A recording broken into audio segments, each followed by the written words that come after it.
Have you ever felt stuck?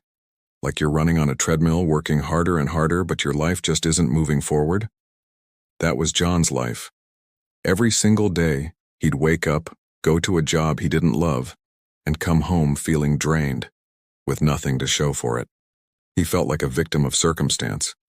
He'd tell anyone who'd listen, "It's the economy, it's my boss, it's just my bad luck." He had an excuse for everything, a reason why everyone else was to blame for his stagnant life. Sound familiar? We've all been there, pointing fingers, waiting for the world to change for us. One evening, the bottom fell out. John lost his job. He sat alone in the quiet of his apartment, the silence amplifying his feelings of failure and frustration. The world felt cold and unfair. As he was about to throw out a pile of old mail, a single flyer fluttered to the floor. The bold letters seemed to stare right at him. Jim Rohn seminar, "The major key to your better future is you." His first instinct was to scoff. "Another one of these things," he muttered, crumpling it in his hand. He was about to toss it in the trash with the rest of his disappointments. But then, something stopped him. A tiny voice, a flicker of hope he hadn't heard in years, whispered, "What if? What if this is different? Maybe this time I should just listen." When John walked into that seminar hall, he didn't know his life was about to change forever. He was skeptical, his arms crossed, ready to dismiss every word. But then, a man walked on stage, not with flashy theatrics, but with a calm, profound presence. This was Jim Rohn, and he started speaking, not about complex economic theories or get-rich-quick schemes, but about something far more powerful. He said, "For things to change, you have to change. For things to get better, you have to get better." That sentence hit John like a bolt of lightning. It was so simple, yet it completely shattered his worldview. All this time, he had been waiting for the world to change for him, for his boss to change, for his luck to change. He never once considered that the power to change was within him all along. Jim Rohn went on to talk about the law of the harvest. You reap what you sow. You can't sow seeds of complaint, negativity, and blame and expect to reap a harvest of success and happiness. If you want a different crop, you have to plant different seeds. Plant seeds of knowledge by reading books.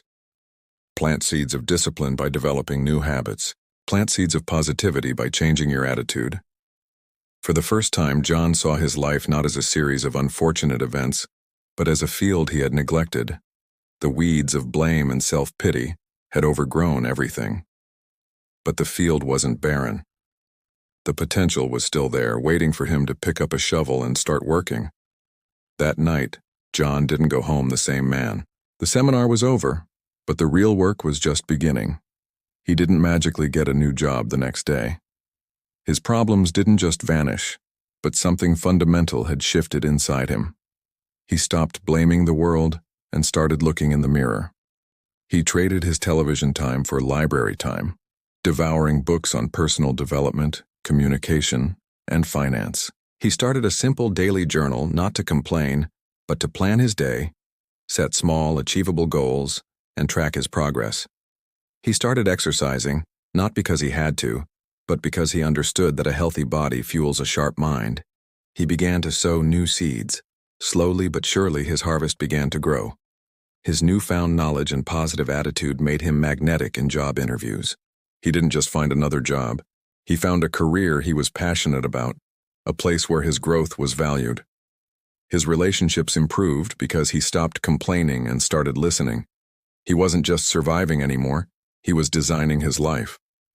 The major key was never in his boss's hands or in the economy or in a stroke of luck. It was inside him all along. He just needed someone to show him the key. The key was him. So if you feel stuck today, if you're waiting for the world to hand you a better future, remember John's story. Remember the words of Jim Rohn. The major key to your better future is you. Stop waiting and start working. Pick up a book. Learn a new skill. Change one small habit. Plant a new seed today. You'll be amazed at the harvest you can create. John leaned forward in his seat, his pen poised over a fresh page in his notebook. The air in the conference hall was thick with anticipation. He, like everyone else, had come to hear the legendary Jim Rohn share his secrets. John was ready for the magic formula, the hidden trick to making more money, the step-by-step guide to success that had eluded him for so long. He expected complex strategies, market insights, or maybe even a stock tip. The crowd quieted as Jim Rohn stepped to the center of the stage, a calm, knowing look on his face. He let the silence hang for a moment before speaking. And then, he said something that wasn't a formula at all. He simply said, "For things to change, you have to change." The words landed in the silent room like a thunderclap. For John, it was more than just a phrase, it was a lightning bolt straight to his core. It felt as if Jim Rohn had reached into his mind, pulled out his deepest unspoken frustrations, and laid them bare for everyone to see. All these years, John had been blaming the economy, his boss, his bad luck, the world, everyone and everything but himself. He wanted his circumstances to improve, his income to grow, his life to get better. But the thought that he was the one who needed to change, it had never seriously crossed his mind. He didn't write another word in his notebook. The other tips and stories from the seminar faded into the background. That one sentence, "For things to change, you have to change," was all he could hear. It replayed in his mind on the drive home as he ate dinner, and as he lay in bed that night staring at the ceiling. The simple truth of it was both liberating and terrifying. It meant he was no longer a victim of his circumstances, but it also meant he was fully responsible. The next morning, the phrase was still echoing in his head, not as a gentle suggestion, but as a direct command. It pushed him out of bed with a new, unsettling energy. He looked at his reflection in the mirror and saw not the man who was waiting for the world to give him a break, but the man who had the power to create his own. This realization drove him to make a decision, one that felt incredibly risky, almost dangerous. It was a choice that would either validate this newfound philosophy or prove it was just another empty platitude. He walked into his boss's office later that day, his heart pounding. For years he decomplained about his job, but had been too afraid to leave the security of a steady paycheck. "I'm giving my 2 weeks' notice," John said, his voice steadier than he expected. He was quitting to start his own small consulting business, an idea he'd dreamed about, but always dismissed as too risky. It was a leap into the unknown, fueled by a single sentence from a man he'd never met. The first few months were brutal. John faced rejection, financial strain, and moments of crippling self-doubt. There were times he thought he'd made a terrible mistake. The old John would have blamed the market or the clients. But the new John heard Jim Rohn's voice in his head. "For things to change, you have to change." So he changed. He changed his sales pitch. He changed his daily habits. He spent his evenings learning new skills instead of watching TV. He changed his mindset from one of scarcity to one of opportunity. Slowly, things began to shift. A client said yes, then another. His small business started to grow, built not on a magic formula, but on his own relentless effort to become better. He didn't just change his career, he changed how he saw himself in the world.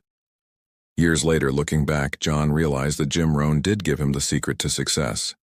It wasn't about money or business tactics.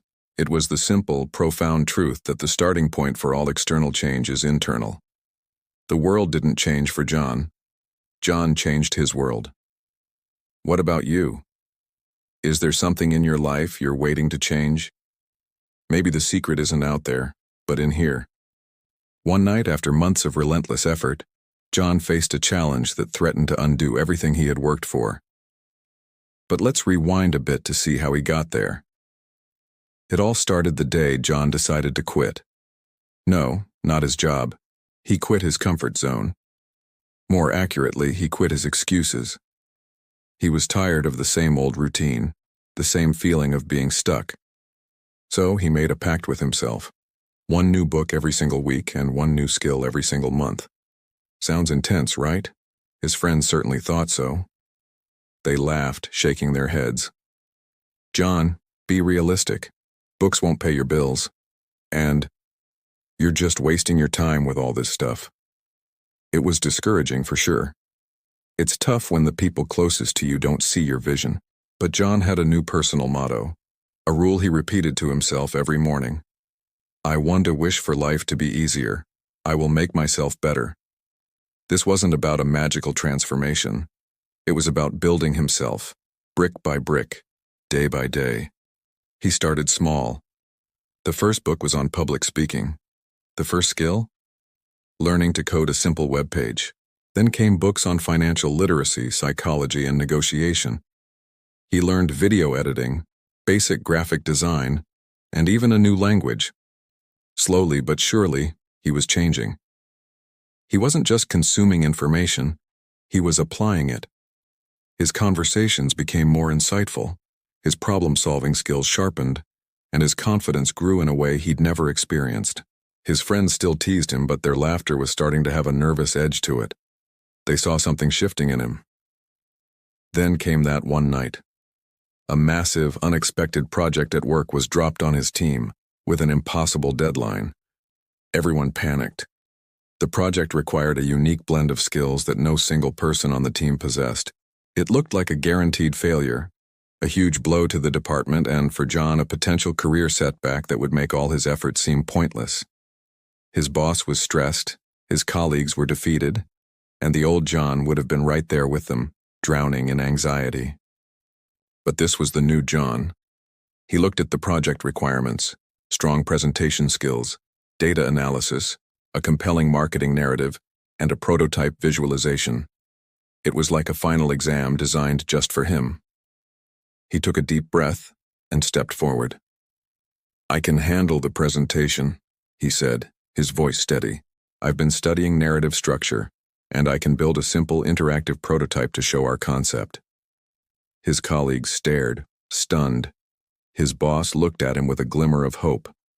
That night, John didn't see a challenge that could destroy his progress. He saw the very reason he had started in the first place. He saw his opportunity. Have you ever felt like you're on top of the world, only to have it all come crashing down? That's exactly where John was. His business was thriving, dreams were turning into reality, and the future looked brighter than ever. He was finally making it. Then came the moment that would make or break his entire journey. A scam. Devious, unexpected, and utterly devastating. In the blink of an eye, almost everything he had built was gone.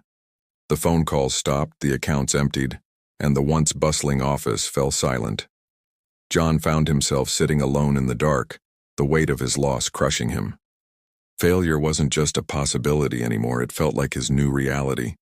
He was heartbroken, replaying every decision, every missed warning sign.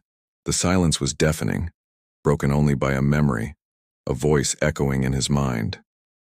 It was his mentor, Jim, from years ago. The words were so clear. Success isn't something you pursue. Success is something you attract by the person you become. The phrase hit him like a lightning bolt. It replayed over and over. He wasn't pursuing success. He was becoming the person worthy of it. This wasn't the end. This wasn't failure. This was part of the becoming. The scam didn't just take from him. It taught him. It exposed weaknesses he never knew he had and forced him to see the world with new, wiser eyes. With a newfound clarity, John stood up. The darkness in the room didn't feel so heavy anymore. It was just a room. The loss was just a lesson. He wasn't starting from scratch. He was starting from experience. This time, he wouldn't just build a business. He would build himself. Wiser, stronger, and more resilient than ever before. He knew the journey ahead would be tough, but he also knew that the person he was becoming would be ready for it. Because true success isn't about never falling. It's about how you rise every single time. Months rolled by, and the once struggling business wasn't just surviving, it was thriving. Every success felt sweeter because I remembered the taste of failure. But here's the thing about real growth. It's not a zero-sum game. As my business flourished, I started reaching out, sharing the hard-won lessons I'd learned with others who were stuck in the same rut I used to be in. I showed them the ropes, not because I had to, but because I knew how much a helping hand could mean. Soon whispers started traveling through the community. They called me the man who changed himself. It's a nice title, but it's not the whole truth. I didn't stumble upon some hidden magical formula for success. The journey wasn't about finding a secret. It was about finding myself. It was about stripping away the doubts, the fears, and the excuses until all that was left was the person I was always meant to be. And the most incredible part? Seeing my story light a fire in others, watching them start their own journeys of transformation. That's what led me here, standing on this stage looking out at a sea of hopeful faces. It was my very first motivational talk. The energy in the room was electric. I shared everything, the highs, the lows, the moments of despair, and the breakthroughs. Then, during the Q&A, a hand shot up in the back. A young man stood and asked, "John, if you could go back to your lowest point, what's the one thing you know now that you wish you knew then?" The question hit me like a lightning bolt, and in an instant I was transported back to that cold, lonely room where my journey truly began. The answer was simple, yet it had changed everything. Upbeat, inspiring music begins and fades slightly to the background. Hey everyone, welcome back to the channel. Today I want to share a story with you. A story about a man named John, and how a simple change in perspective completely reshaped his world. Months had passed since John hit rock bottom. But if you saw him now, you'd never guess it. His once struggling business wasn't just surviving, it was thriving. Orders were pouring in, and the workshop buzzed with a newfound energy. But John's success wasn't a solitary victory. He remembered the feeling of being lost and alone, so he made it his mission to help others avoid that same path. He started sharing everything he had learned, his strategies, his mindset shifts, the little habits that made a big difference. He held free workshops for other local business owners, showing them how to find their own unique strengths. Soon, people in his town started calling him the man who changed himself. It was a nice title, but John knew the truth. He hadn't discovered some magical secret formula for success. He had simply found himself, the confident, capable person who was there all along, buried under layers of doubt and fear. His transformation created a ripple effect. Inspired by his journey, others in the community began to chase their own dreams, starting new projects, and believing in their own potential. John's story became a local legend, a testament to the power of personal change. One evening, he was standing on a small stage in the town hall, giving his very first motivational talk. The room was packed. He spoke from the heart, sharing his failures as openly as his successes. As he finished, a hand shot up in the back of the crowd. A young woman stood up, her voice clear and curious. "John," she asked, "everyone talks about your success now, but can you tell us about the moment you truly knew you had to change? What was the absolute beginning of it all?" The question hung in the air, and for a moment John was silent. A smile slowly spread across his face as his mind drifted back to a dusty old bookstore, a forgotten journal, and the simple, powerful decision that started everything. And that, my friends, is a story for another time. What's the one small change you could make today that could lead to your own transformation? What is the key to a better future? Have you ever asked yourself that? Maybe you're looking at your job, your relationships, or your bank account, and you just feel stuck. You're waiting for something to change, for the economy to get better, for a new boss to come in, for that lucky break to finally happen. I want to share a story with you. It's about a man named John, who was once just like many of us, sitting in a crowded room searching for answers. He was at a seminar, listening to the legendary speaker Jim Rohn. The room was buzzing with anticipation. Everyone was hanging on every word, hoping to hear that one magic secret, that one silver bullet that would transform their lives. Then, during a Q&A session, a young, eager man stood up. His voice was filled with a mix of hope and desperation. He asked, "Sir, what is the key to a better future?" The whole room leaned in. This was it, the question everyone wanted to ask. Jim Rohn paused, a gentle smile on his face. He looked at the young man, but it felt like he was looking at every single person in that auditorium. He said softly but with incredible power, "The major key to your better future is you." Silence. You could feel the air in the room shift. It wasn't the answer anyone expected. People were waiting for a plan, a strategy, a list of external things they needed to change, but the answer wasn't out there. It was in here. John, sitting in that audience, felt it like a lightning bolt. He realized he'd been doing it all wrong. He'd been blaming his circumstances, waiting for the government to change, for his company's policies to improve, for the world to somehow hand him the future he wanted. In that single moment, the truth settled in. Your future doesn't change when the world around you changes. Your future changes when you change. Think about it. We can't control interest rates. We can't control the political climate. We can't control if our boss is having a bad day. But what can we control? We can control the books we read. We can control the skills we learn. We can control the habits we build. We can control our attitude, our discipline, and our effort. It's so easy to point fingers and say, if only this were different, my life would be better. But that's a trap. It's a powerless position. The moment you take responsibility, the moment you say, my future depends on me, you take your power back. If you want a better future, you have to become a better you. If you want more opportunities, you have to become more valuable. If you want more knowledge, you have to become a student. Don't wish it were easier. Wish you were better. Don't wish for fewer problems. Wish for more skills. Don't wish for less challenge. Wish for more wisdom. The work starts with you. It's about the small, daily disciplines. Reading 10 pages of a good book instead of scrolling on your phone. Taking an online course to learn a new skill instead of binge-watching another series. Choosing to have a positive outlook when things get tough. Years passed. John was no longer the man sitting in that audience.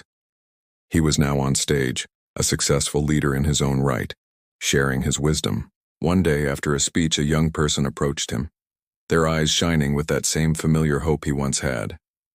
They asked him, "Sir, what's the key to a better future?" John smiled, a wave of nostalgia washing over him. He remembered that day, that seat, that life-changing sentence. He looked at the young person and said softly, "The major key to your better future is you." And in that moment, John knew. He was no longer just the listener who had heard the message, he had become the message. The same is true for you. The message is waiting inside of you. Your better future is not a destination you arrive at.